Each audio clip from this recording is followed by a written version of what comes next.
সম্মানিত গরু ছাগল পালনকারী ভাই ও বোনেরা সবাইকে জানাই আসসালামু আলাইকুম এবং শুভেচ্ছা। আশা করি ভালো আছেন। আপনাদের দোয়ায় আমিও ভালো আছি।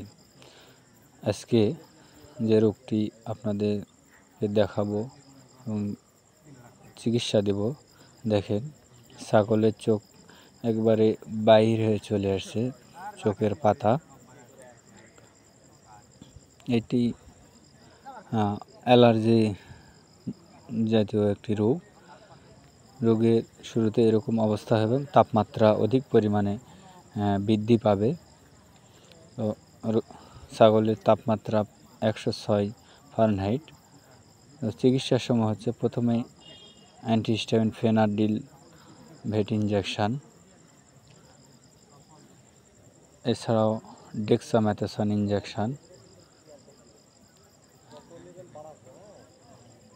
এবং সিপ্রো এভেট, যেহেতু জ্বর আছে সেজন্য সিপ্রো এভেট ইনজেকশন, এবং মুখে খাওয়ানোর জন্য ফেনাডিল বা পমিভেট ট্যাবলেট হাফ করে দিনে 2 বার 3 থেকে 4 দিন খাবে।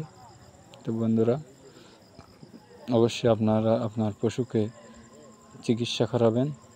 কখনো কোনো অসুখ হলে নিয়ে বসে থাকবেন না। ধন্যবাদ।